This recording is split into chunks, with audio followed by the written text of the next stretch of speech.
Tak, masalahnya Mesti cocok. Aku saya panas biasa. ni. Aku Tak, biasa, bagi Mat. saya yang Ha. bongoknya pasal apa?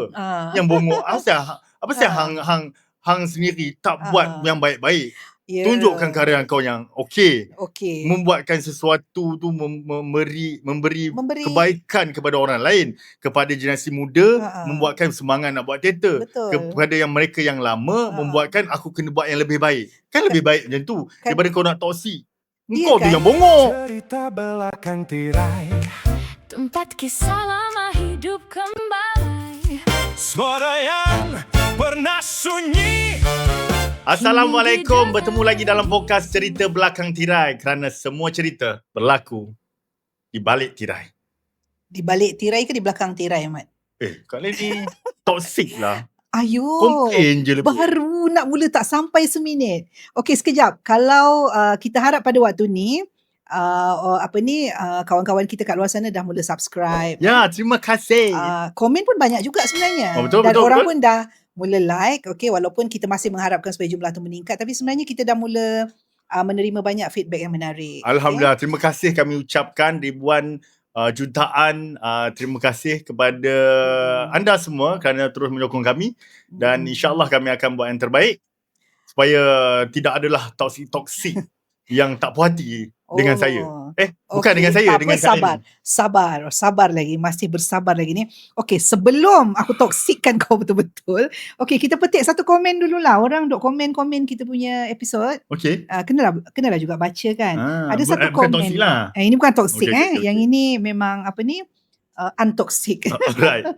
Okey, Malau Azam Muhammad menulis, dia kata terbaik podcast ini. Alhamdulillah. Kadang-kadang orang teater sendiri tak tahu detail kisah dan suasana belakang tabir. Apatah lagi khalayak bukan teater. Betul. Itulah sebabnya kenapa kita bawakan podcast macam ni yang spesifik kepada cerita-cerita mengenai teater di belakang tirai teater. Okey, Malau Azam juga bagi cadangan. Dia kata kalau dapat diselitkan footage atau video suasana sebenar di belakang tabir, supaya saya sebagai penoreh getah ni lebih jelas macam mana situasi belakang tabir. Cadangan je lah. Menarik. Nanti kita cakap dengan pengarah. Ya. Jadi kita tengok apa kata pengarah untuk buat penambahbaikan. Dan anda semua juga adalah orang-orang penting untuk menyokong kami supaya kami boleh merealisasikan impian Malau Azam. Malau Azam. Okay, thank you. Terima kasih Malau Azam. Yeah. Okey, dulu dalam episod yang lepas kita juga ada cakap dengan orang kan, kita kata email lah kita. Makan Budaya Sokmed .sokmed@gmail.com kalau nak berkongsi. Kita dah ada perkongsian. Melalui email. Okey, sebenarnya tajuk ataupun topik yang kita pilih pada hari ini sebenarnya datang daripada feedback orang melalui email. Engkau lah duk toksik tu.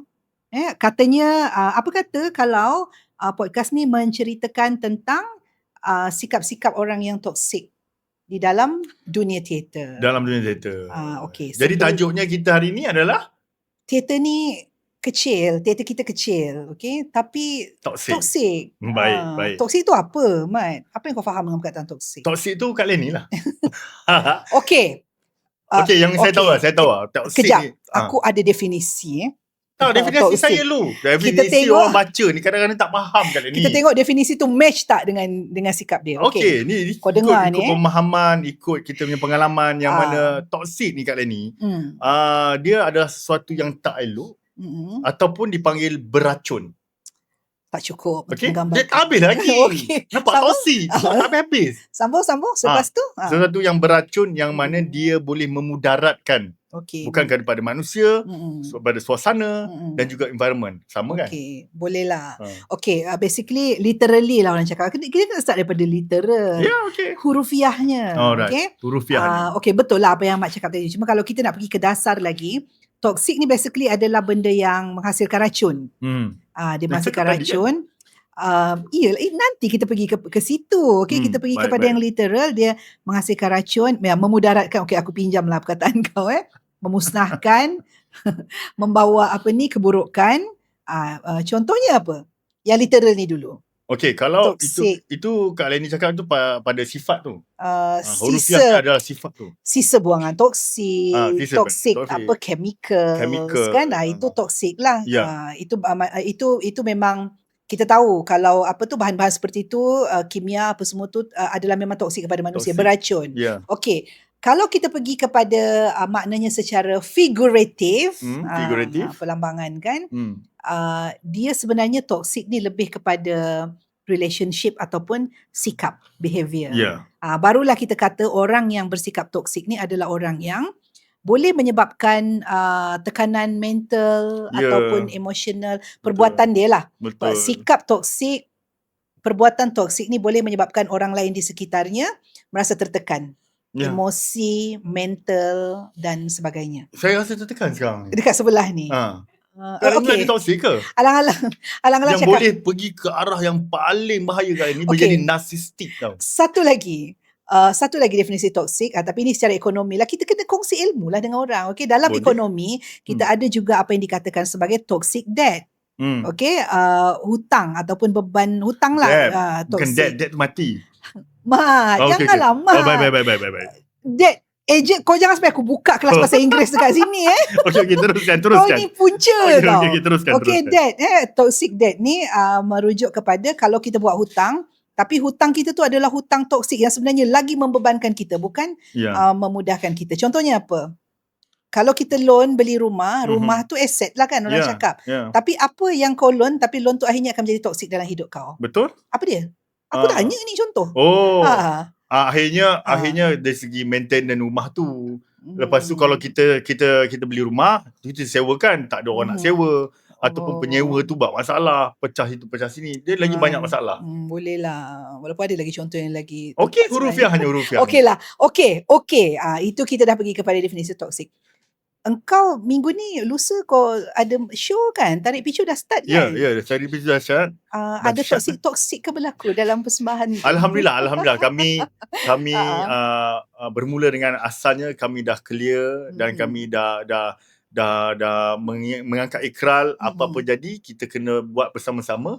Kalau ada yang kalau ada yang tidak puas hati, bolehlah dilontarkan dan kita raikan dulu dan kita mencari jalan yang terbaik untuk menyelesaikannya. Ya. Supaya tidak adalah toksik-toksik. Okey. Sebenarnya sekarang kita masuklah kepada komuniti seni. Mengapa dalam komuniti seni ni isu-isu mengenai toksik ni adalah isu-isu yang sangat sangat diperkatakan. Kau pernah boleh menghadapi kritikal jugalah. Kritikal juga Ya. Kenapa agaknya ada perangai orang bersikap toksik? Okey, sebelum tu kan kita muhasabah diri dululah. Kita duk cakap orang toksik. Kau tak toksik ke dengan orang? Kau tuduh aku toksik. Engkau pun toksik juga. Betul. Betul. Saya suka bila Kak Leni lontarkan begitu kan. Kadang-kadang kita ni banyak ataupun selalu melihat orang daripada melihat diri sendiri. Dekat rumah tak ada cermin ke? Macam tu kan. Itulah. Jadi itulah saya suka apabila sesuatu tajuk yang kita lontarkan, kita pergi kepada definasi supaya barulah kita boleh bercerita. Baru kita faham. Dan berkembang cerita kita ni. Dan lepas tu kita tengok dulu dari dalam diri kita lah kan. Jangan tengok orang jugalah. Kadang-kadang kita asyik duk cakap orang tu tikam aku dari belakang, orang tu tikam aku dari belakang. Tapi kita tahu tak kadang-kadang kita adalah pisau yang terpacak di belakang orang. Betul. Oh gitu. Contoh ada dua perkongsian yang saya ambil daripada TikTok lah. Brother ni cakap dua benda ni antara paling besar lah menyebabkan kita boleh jadi toksik. Kita tanya pada diri kita ni suka komplain ke? Sikit komplain itu, komplain ini. Bila ada orang buat sesuatu, contoh pergi teater, apa ni? Macam tak cukup rehearsal lah. Komplain. Tapi nak mengatakan dia toksik kali ni. Okay, contohlah kat ni komplain kat saya kan. Jadi apabila saya cakap, begini kan. Teruknya apa hal berlakon macam tu? Suara macam tak buat warm up je. Ya. Kan? Contohlah kali ni tu. Lepas tu saya cakap kat dia, kali ni ada tak apa-apa idea ataupun cadangan untuk penambahbaikan terus tutup mulut? Kan? Itu juga itu antara cakap banyak tapi bila kita minta idea tak cakap apa. Satu kali ni. Toxic betul. Itu je. Yang kedua saya simpan sebentar lagi untuk kali ni sambung lagi. Nak sambung aku sebenarnya kalau nak cerita pasal toxic ni kan, dia macam ni lah. Bila kita cerita pasal toxic ni, kita bukanlah nak kata yang kita ni perfect, macam baik sangat, tak cakap pasal orang. Cakap. Aku cakap je pasal orang. Tapi dia macam ni. Kita ada circle. Kan kadang-kadang Kak Reni kita tahu bila masa kita boleh bercakap tentang sesuatu benda secara terbuka, lebih open dan bila masa kita sebenarnya tahu bahawa kalau kita bercakap tentang hal itu mungkin dia akan memburukkan lagi keadaan. Jadi untuk hal-hal yang seperti ni Kak Reni memilih untuk bercakap dalam kalangan Kak Reni punya circle sendiri. Itu pentingnya ada circle. Bila kita ada circle, so kita ada tempat untuk membincangkan perkara tu. Tidaklah aku pergi tengok show depan orang kau tak cakap. Tiba-tiba balik rumah posting panjang, dekat thread, dekat Facebook, macam-macam lah. Tiba-tiba mengutuk. Kan? Jadi itu boleh dikata itu toksik lah tu. Sebab Kak Reni memang tak suka benda ni. Kak Reni memang, even Kak Reni pun pernah menjadi, bukanlah kata menjadi mangsa, tapi jadi mangsa lah kot kan. Jadi mangsa lah. Maksudnya sebenarnya ada sebenarnya lebih baik, perkara yang baik adalah apabila kalau kita ada apa-apa komen tentang sesuatu teater ke persembahan yang kita tengok, ada lebih baik kalau kita membuka perbincangan tu dengan sihat, memberikan komen-komen ataupun kritikan yang konstruktif yang membina, berbanding anda keluar daripada panggung, kemudian start the gossip, dan tak sampai 1 jam daripada teater tu selesai, tiba-tiba posting panjang mengutuk dan mengecam di Facebook atau apa. Ini sangat-sangatlah tak sihat. Betul. Kita balik kepada yang Kak Leni cakap lah, gossip tu maksudnya racun. Jadi kita boleh tanya diri kita apabila kita berkata sesuatu ataupun kita nak kongsi sesuatu, adakah dia akan menjadi racun kepada orang ramai ataupun menyebabkan tidak ada apa-apa kebaikan daripada apa yang kita cakap tu lah kan. Betul. Kalau sekiranya apa yang kita cakap tu membina, maka itu adalah sebuah kritikan yang membina lah, yang konstruktif.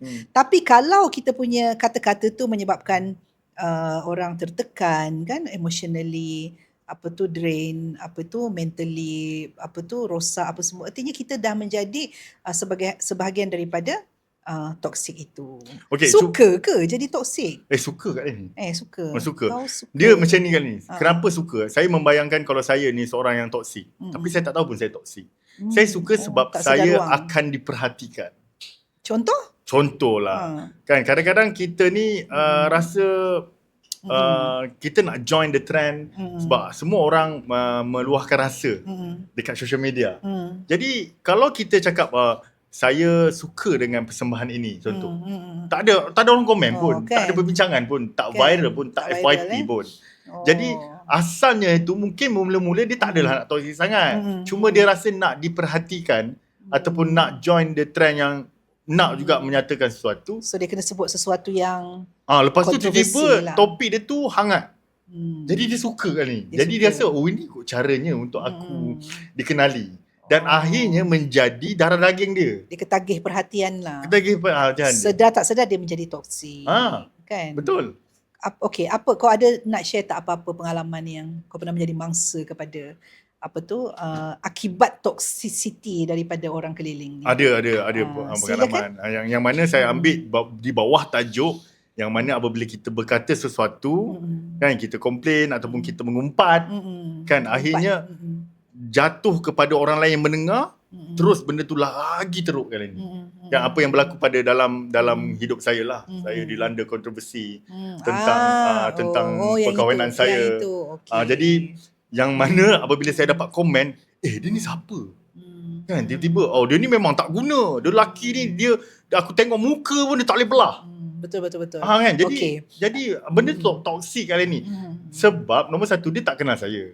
Nombor kedua, dia tak tahu apa sebenarnya yang berlaku. Kan? Tapi akibat dia kat Leni.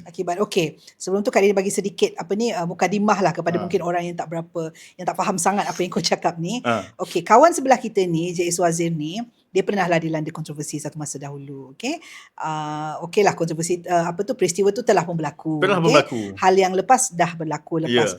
Problemnya di sini adalah ketika hal itu berlaku, dia menjadi viral sekejap lah di social media. Dan kemudian Kak Leni pun nampak, Kak Leni pun follow jugalah insiden tu pada waktu tu.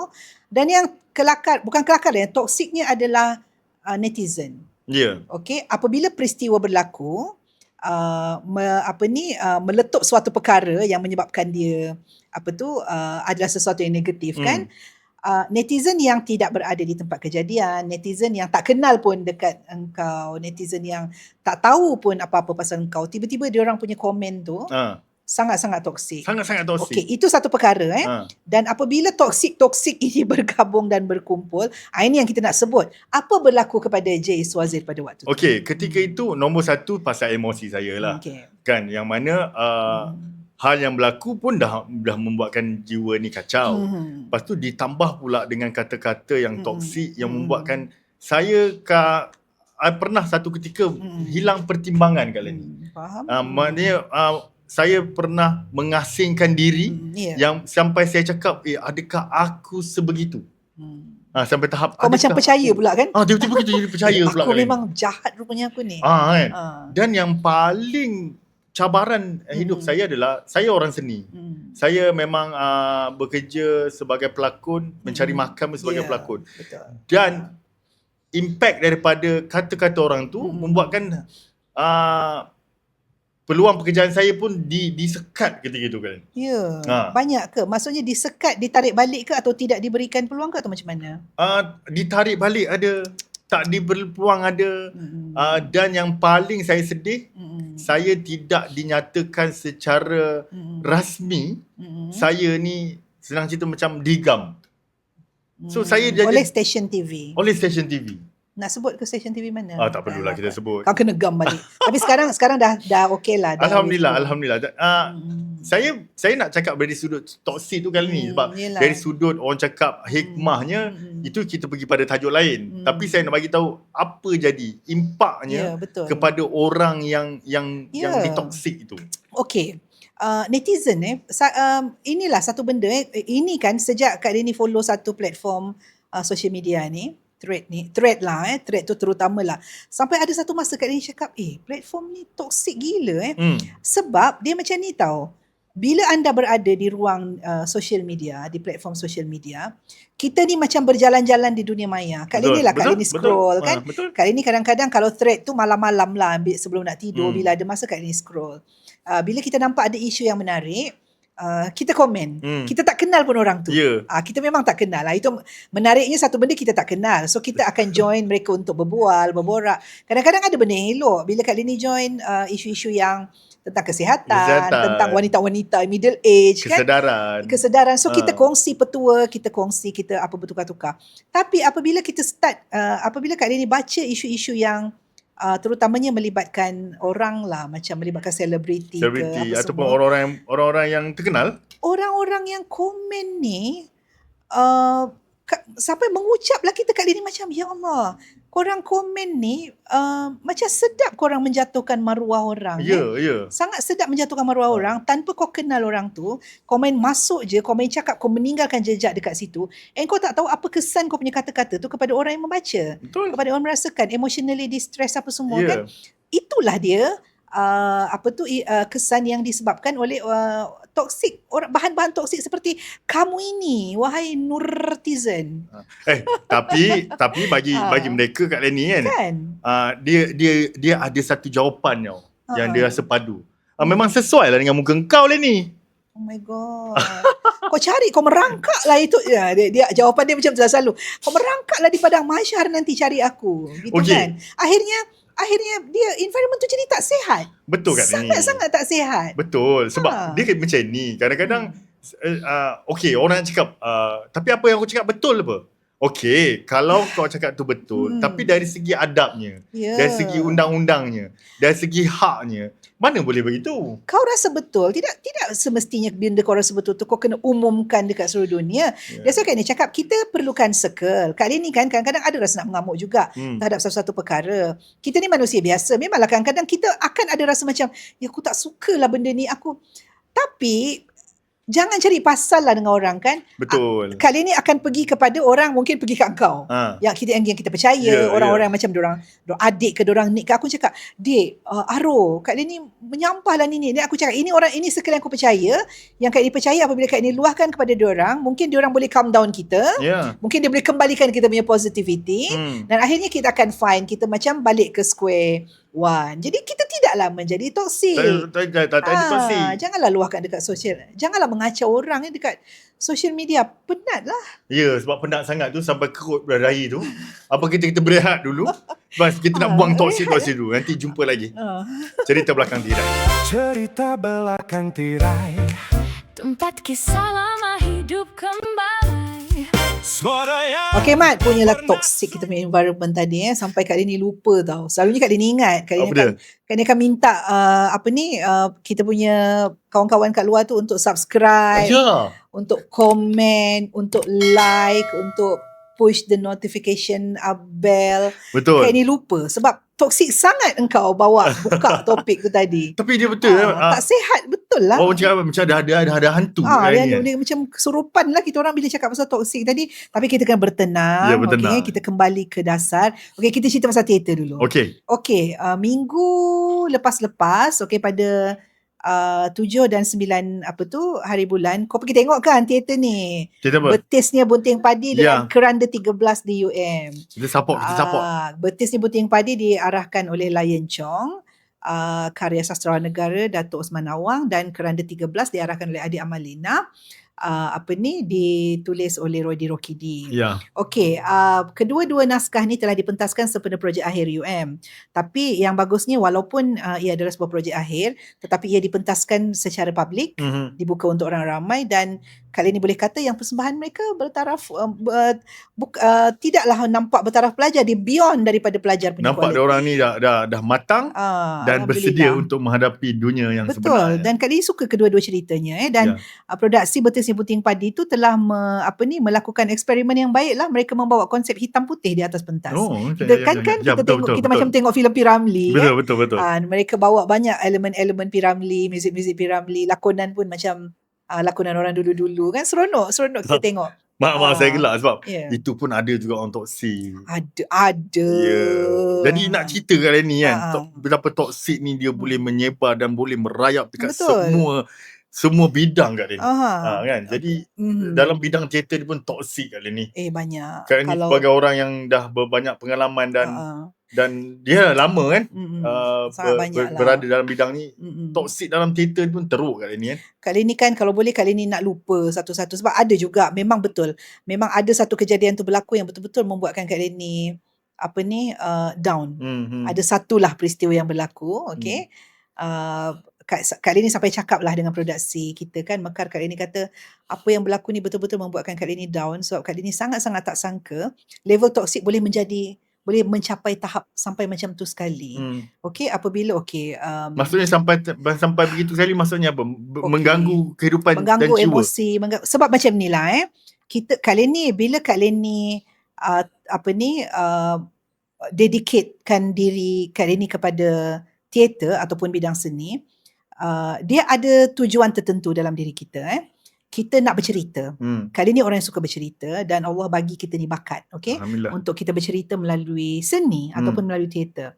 Jadi keseronokan Kak Leni adalah di situ. Apabila Kak Leni buat produksi, apabila Kak Leni menulis satu-satu cerita, mengarahkannya, mementaskannya kepada orang, keseronokan Kak Leni adalah apabila orang mendapat manfaat, okey, memberi feedback. Tak kira lah feedback tu, Kak Leni suka berbincang. Kadang-kadang bila orang mengkritik, memberikan kritikan kepada persembahan kita pun, itu adalah macam menjadi makanan kepada jiwa kita. Betul. Itu penting.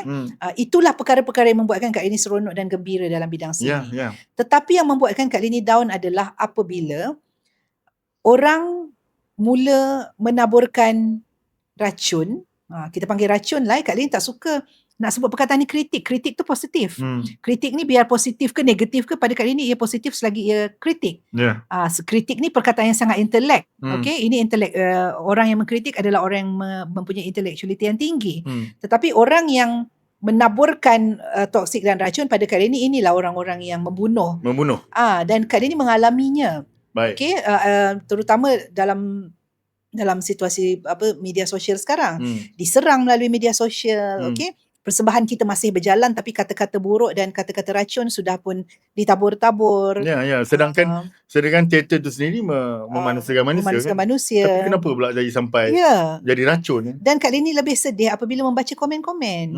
Orang yang tidak pun datang menonton, meninggalkan komen yang menyokong kepada si toksik ini, Jadi ia akhirnya telah memberikan image ataupun persepsi yang buruk kepada orang yang memang tak datang menonton, dan akhirnya mereka mengambil keputusan macam alah tak payahlah kita pergi tengok show tu teruk lah. Tengok si Polan ni cakap teruk. Okey, Kak Leni mengalami. Saya juga mengalami, tapi saya nak Kak Leni berkongsi kepada saya dan mereka yang di luar sana.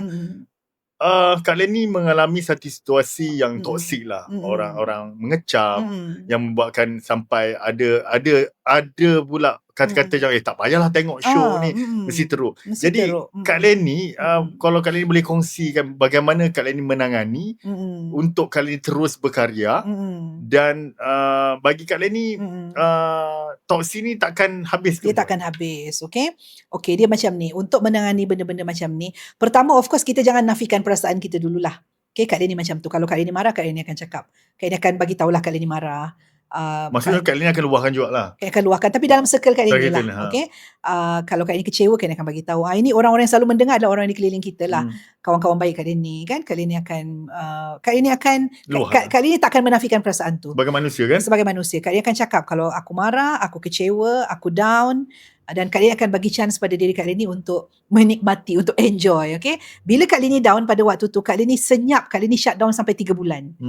Shutdown maksudnya 3 bulan 3 bulan tu maksudnya Kak Leni tak berikan apa-apa komen, Kak Leni tak sentuh langsung pasal isu tu, and even Kak Leni tak membalas apa-apa pun di media sosial. Sebab media sosial ni, media sosial bukan tempat yang sesuai untuk kita berbincang. Sangat-sangatlah tidak sesuai. Itu sesuai untuk kita bergosip. Okay, media sosial ni seronok kalau kita nak viralkan sesuatu isu, nak bercakap tentang sesuatu yang kontroversi, itu sesuai. Tapi untuk kita start berbincang, melebarkan intellectuality, no, I don't think so. Itu tidak. Itu pada pendapat Kak Leni, sebab Kak Leni telah mengalami apa. Jadi itu cara Kak Leni. Okay, Kak Leni akan biarkan Kak Leni menikmati perasaan tu, Kak Leni benarkan diri Kak Leni masih, then apabila semuanya dah okey, Kak Leni percaya satu hari nanti semua benda akan okey. Itu atas kita lah. Okay, Kak Leni pun adalah mekanisme sendiri dalam diri. Sampai satu masa apabila segala-galanya dah selesai dalam diri kita dah settle, then Kak Leni bangkit balik, Kak Leni kata okey dah, aku tak akan cakap dah pasal benda tu. Then life goes on. Kita buka buku. Tapi saya ada tengok juga kadang-kadang Kak Leni, adakah selepas 3 bulan tu, adakah Kak Leni akan memberi contoh lah. Kak Leni tak ulas pasal apa yang sakit hati. Tapi Kak Leni akan bercerita ataupun menulis panjang dekat contohnya dekat muka buku Facebook tentang perkara itu, ataupun tidak? Kalau perlu. Dulu mungkin lah pernah buat macam tu, tapi sebenarnya bila kita buat macam tu, kita lagi membuka jalan kepada orang untuk menabur lagi, dan benda tu akan jadi never ending. Walaupun Kak Leni masa tu bertapis untuk meluahkan rasa, dia terpulang lah. Dia macam ni. Akhirnya pada Kak Leni, media sosial ni bukan tempat untuk kita menyelesaikan apa-apa isu. Meluahkan okey, memviralkan okey, menyatakan hasrat kita okey, tapi ia bukan tempat untuk kita settlekan apa-apa pun. Selalunya Kak Leni akan gunakan media sosial untuk mengumumkan sesuatu, menjadikan sesuatu benda lebih clear. Itu saja. Kak Leni tak akan minta apa-apa validation daripada social media. Kalau Kak Leni post apa-apa yang panjang, itu bukan untuk validation, tapi mungkin Kak Leni nak memberitahu inilah sebenarnya apa yang berlaku, and that's it. Aku tak akan mengharapkan apa-apa sokongan ataupun sebab sokongan Kak Leni boleh dapat daripada tempat lain lah, contoh. Cuma kalau saya Kak Leni, kalau saya kena kan, saya lantak diorang. Yelah, kau memang macam tu dari dulu. Lantak diorang. Even kadang-kadang kalau saya rasa saya nak kasar, saya kasar je lah kan. Contoh, saya pernah tulis nama saya J. Swazi, saya budak teater. Mari perkenalan. Saya macam tu je lah. Saya rasa masih bertapis. Tapi saya rasa kena ada sedikit ketegasan. Yang mana ketika itu pula saya tahu apa yang berlaku, dan saya yakin saya bukan nak cari pasal, cuma ada sedikit ketegasan. Sebab bagi saya kadang-kadang orang ni kasar sangat. Kita pun kena, bukan balas kasar, kita ikut dia punya retak. Kita bagi energi yang sama. Tetapi betul? Bukan dalam hati, bukannya untuk menunjuk terror ataupun nak cari gaduh, tetapi saya terpanggil untuk kadang-kadang ada orang yang memang tak tahu pun situasi ataupun suasana teater ni macam mana. Betul. Jadi saya rasa itu tanggungjawab. 20 tahun yang lepas Kak Leni cari gaduh. Kali ni akan cari pasal. 20 Hmm. tahun lepas, kali ni akan menjawab, kali ni akan defend, kali ni bersikap sangat-sangat defensif.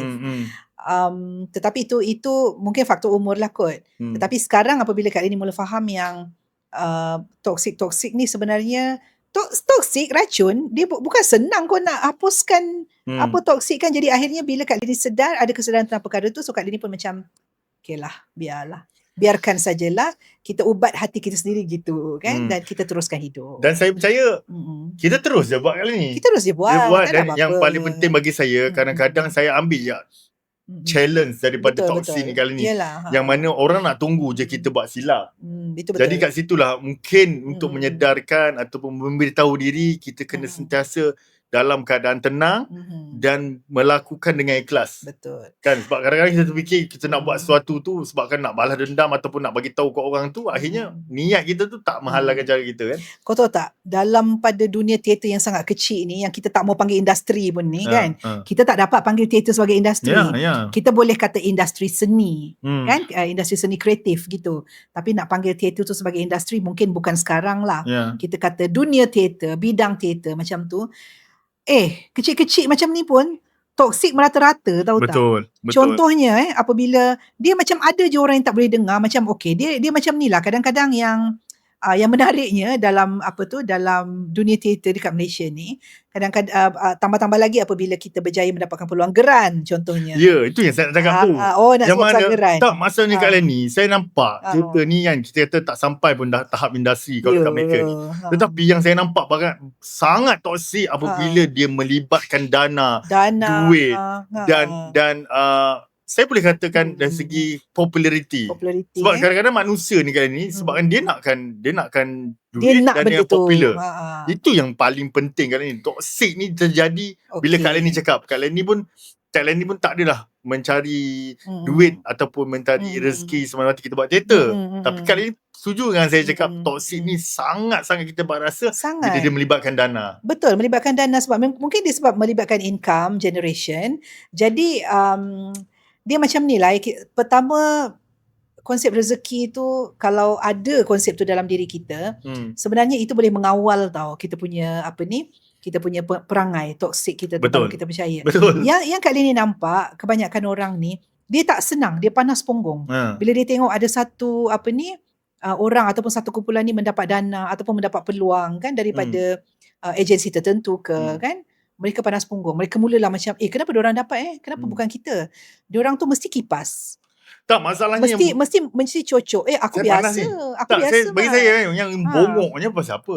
Yang bongok apa saya hang sendiri tak buat yang baik-baik.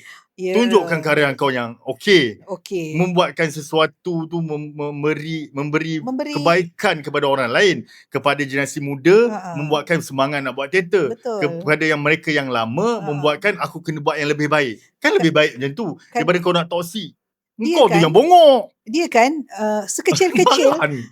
Betul Mat, sekecil-kecil bidang teater kita ni, Kak Leni ini dah biasalah kalau Kak Leni kata selalu tu, nanti orang kata macam masalahnya dah berumur kan, takkan macam tu lagi perangai. Sebab saya kena sedar kan ni, until one day saya pun akan meningkat usia. Jadi kalau saya cakap, kalau aku tak berubah kan ni, kan saya bersyukur pada Allah sebab saya dilihatkan benda tu yang mana mungkin saya juga akan jadi macam dia. Betul. Kan? Dia perkara yang paling sakit, yang paling Kak Leni tak suka lah, paling Kak Leni benci sekali apabila kita dapat peluang, orang pun mula kata, macam manalah agaknya kau kipas orang tu sampai kau dapat peluang. Kipas takkan banyak sangat lah energi kita nak kipas orang. Okey, kita tak kipas orang, kita tunjuk kerja yang terbaik. Senang cakap lah senang cakap. Biasanya apabila kita dapat peluang, apatah lagi kalau peluang tu besar, melibatkan dana beratus-ratus ribu ringgit contohnya, mengapa orang percaya nak bagi kita dana macam tu? Sebab mereka percaya dengan kita. Mereka yakin, mungkin mereka yakin dengan kerja kita yang lepas, kerja kita baik. Okey, cuba hidupkan persaingan dengan cara yang sihat. Betul. Sebab pada satu ketika dulu, Kak Leni pun ada impian dan cita-cita. Bila Kak Leni tengok orang lain macam, macam mana dia boleh buat macam tu cuba kita tengok, cuba kita belajar daripada orang lain kan. Ya, Kak Leni, dia belajar, tapi belajar macam mana nak menjahanamkan orang. Sabar, Mat. Tak ada lah. Ada kipas Maksudnya, tak? tak ada. Tak cukup. Sebab saya Ya, kena ingat ya. ni, okey. Ha. Apabila kita pernah berada satu tempat yang tinggi, kita diangkat, karya kita bagus. Betul. Tetapi asal kita terbuai dengan karya-karya yang Ya. lepas, nama-nama yang lepas, Mm-mm. dan kita tak buang pun benda tu untuk kita mula baru tu. Itu yang jadi toksik Kita kali ni. jadi toksik Dan lah. akhirnya, aku ni di tahap senja. Aku ni kita tak ada orang pandang. Kenapa nak fikir macam tu? Okay, sebaik-baiknya dia macam ni. Di dalam bidang seni ni adalah satu cara yang paling bukan paling mudah sebab dia macam ni. Orang-orang seni kita mungkin tidak ditakdirkan oleh Allah untuk berdiri dekat mimbar, dekat masjid untuk menyampaikan kuliah dakwah. dakwah. Mungkin kita bukan kat situ tempat kita. Dekat situ ada tempat, ada orang lain yang lebih sesuai dan lebih pakar. Tetapi adakah kita tak boleh masuk syurga? Macam kan. persoalannya. Jadi berdasarkan daripada soalan-soalan macam ni, Kak Din berjanjilah dengan diri. Kak Din selalu kongsi dengan adik-adik, dengan anak-anak. Kak Din cakap, inilah peluangnya. Allah dah berikan kita bakat. Kita boleh, Kak Din ni suka sebut pintu syurga tu banyak. Okay, melalui seni, bila kita advise benda-benda yang bermanfaat dalam karya kita, Dan kita boleh menemui jalan untuk menjadikan seni itu sebagai satu lorong untuk menyampaikan hal-hal kebaikan. Dan Kak Lin ni lebih suka untuk berfikir ke situ daripada berfikir untuk kata dia ni suka kipas orang lah, dia ni suka kalau dia dapat dana ni mesti disebabkan dia ni suka cucuk-cucuk orang atas. Kenapa kita kena fikir macam tu? Kenapa tak fikir yang Alhamdulillah bila dia dapat peluang tu dapat menyebarkan lagi? Ya, sebab saya percaya kali ni setiap dari kita kali ni ada tanggungjawab yang mana kita ni mengaku kita ni orang seni, anak seni. Jadi apa tanggungjawab kau pada orang seni kepada orang yang bukan dalam bidang kita? Betul. Adakah kita nak melihat, nak tunjukkan kepada orang bukan bidang seni, mengatakan tempat seni ni tempat kotor, tempat maksiat, tempat orang mengutuk, menghina. Jadi saya rasa benda tu kita kena pegang kali ni sampai bila-bila kali ni kan. Betul. Jadi isu yang terjadi salah faham apa semua tu okey kali ni, tapi sampai menjatuhkan tu bagi saya Kali ni okey dengan kritikan. Kali ni okey dengan salah faham apa semua kita boleh settle. Tetapi toksik adalah satu perkara yang sangat-sangat tambah-tambah lagi apabila sekiranya ia berlaku dalam satu situasi yang mana di belakang kali ni ada satu kumpulan yang kali ni perlu pertahankan. Jadi waktu tu jiwa fighter aku ni dan kali ni saya nak dah janji lah dengan orang tadi. Yang kedua itu toksik kali ni. Okey, yang tadi banyak komplain. Yang kedua adalah asyik ingat salah orang je kat ni. Kan? Kita dah move on kat ni. Masih lagi nak bercerita pasal salah orang tu. Kan? Padahal benda tu dah 20 tu. tahun dah kemudian. Kan? Salah boleh dibetulkan, tapi sikap yang toksik tu boleh ke dibuat sesuatu? Macam mana kita nak buang toksik ni? Nak sembur dengan apa ni? Okey, nombor satu kali ni bagi saya, nombor satu kita kena kenal diri kita dulu. Rupanya kita juga ada toksik. So kita kena tahu tu. Yang kedua kali ni, kita ada hak untuk menjauhkan dengan mereka-mereka yang toksik ni. Ya, pasal tu. Tapi bukan benci kali ni, tapi kita jauhkan. Betul. Pasal itu, kali ni mengecilkan circle. Toksik kita tolak ke tepi lah. Dan insyaAllah, tapi dalam masa yang sama Mat, kita muhasabah dirilah juga kan. Betul. Kita itu semua ujian kita kan. Muhasabah dirilah. Macam maksudnya, bila kita sebut-sebut benda ni, kita berdoa supaya kita tidak menjadi seperti itu. Baik kali ni. Asalnya dah panjang sangat ni. Rasanya tak mau lagi lah cakap pasal topik ni. Cakap pun aku letih lah. Betul. Saya punya energy rasa macam drain kali ni. Pengarah, letih, drain cakap. Okey, apa pun yang mana toksik ni, apa-apa bidang pun kali ni, dia sangat teruk dan kita jauhkan antara benda yang kita boleh buat. Janganlah. Kita check diri kita dulu. Supaya kita dijauhkan dengan benda-benda ni. Okey. Sebelum kita berhenti untuk episod ini, Kak nak ingatkan je lah. Kau punya teater akan bermula lusa opening day 16 Julai. Cuba datang beramai-ramai untuk Picu. menyaksikan Tarik Picu yang Sempat akan diadakan dekat PJ Pack. Sempat beli tiket lagi kalau tak sold out. Ingat lusa bermula 16 hingga 19 Julai. Dan satu lagi 25 Julai Kak ini dengar ada satu Mak Yong akan berlangsung dekat Petronas Philharmonic diarahkan oleh Profesor Madya Dr. Nurzizi Zulkifli. Tapi kalau anda nak maklumat lanjut sila search, mudah saja dapat informasi mengenai teater Mak Yong The Comedy of Errors, kalau tak silap by Shakespeare. Okey lah Mat. Letih. Jangan jadi toksik. Okey lah. Email kami mekabudaya.sokmed@gmail.com. tinggalkan komen anda untuk sebarang penambahbaikan. Like dan subscribe dan push the notification bell. Okay. Lemau aku cerita pasal toxic ni. Okeylah dah Okay, ayat okey penutup lah. kita. Penutup pun dah lupa Okeylah, cerita kita mungkin tirai mungkin dah dilabuhkan, tapi cerita kita belum berakhir. Sekian dulu cerita belakang tirai, kerana tak semua drama berada di atas pentas. Assalamualaikum. Bye. Cerita belakang tirai, Tempat kisah lama hidup kembali. suara yang pernah sunyi Kini didengar di sini.